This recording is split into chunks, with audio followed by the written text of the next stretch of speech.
Хувийн орлогын албан дотор ер нь манай улс тийм өндөр бишээ.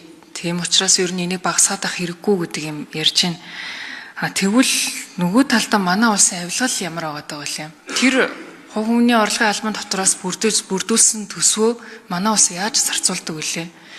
Нөгөө 182 улсаас манай улсын авилгалчин ер нь бол бид нэг 124-т жагсаад байгаа. Жил болгон 10-аар хойшлоод байгаа. Үнэхээр төлсөн татвараар нь нэр хүмүүсийн бидний дундаа хэрэгжилж байгаа нийтийн тээвэр, за тэгээд эрчим хүч ингээд боловсрол гэх мэт ингээд нийтэн дундаа асуудлуудаа шийдэрээ гэд татврыг хурааж авчаад тэр асуудлууд нь өнөөдөр гамшигын хэмжээнд хүртээмжтэй биш. Бүр ингээд эрүүл аюулгүй орчинд амьдрах ямар ч боломж байдлын бололцоог нь бид нар бүрдүүлээгүй бэжиж нөгөө хүмүүсээс олон улсын жишгт авд байдаг татвараа та нар төлөх ёстой маа гэдэг байгаа учраас иргэд маань энэчээ цөхрөөд байгаамаа.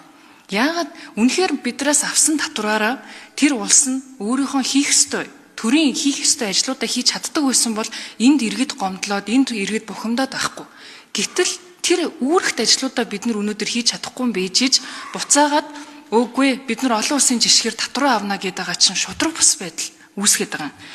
Тэгээд бид нар ингээд амьдралаа авч яваад хичээл зүтгэл гаргаж байгаа иргэдийгээ ерөөсөө дэмжих бодлого явуулахгүйгээр та нар дундаж давхраг та нар ажиллаа хийгээд болж байгаа юм бол та нар илүү төлдөг байх хэрэгтэй шүү дээ.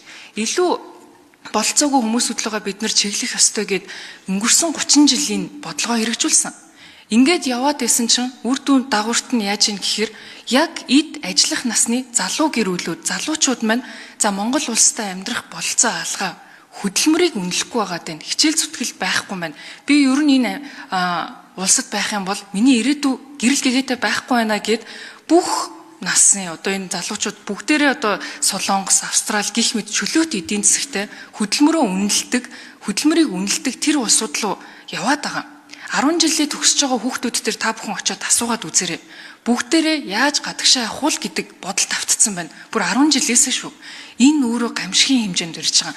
Бид бүхэн маань юуны төлөө Монгол улсаа сайн сайхан болгох гээд байгаа юм бэ гэхээр чинь ирээдүй болсон залуучуудын төлөө хийх гээд байгаа. Гэтэл энд улсад чинь итгэл өрөөсөө үүрэхгүй байгаамаа. Тэгээд 1% болгочхоор л бид нар ерөөсөө ингээд төсөв маань татраад эндээс нэг 2 их найдын зөрүү гараад бид нар ингээд ямар ч боломжгүй болчихно гэж яриад байгаа. 36 их найдтай шүү дээ манай улсын төсөв чинь.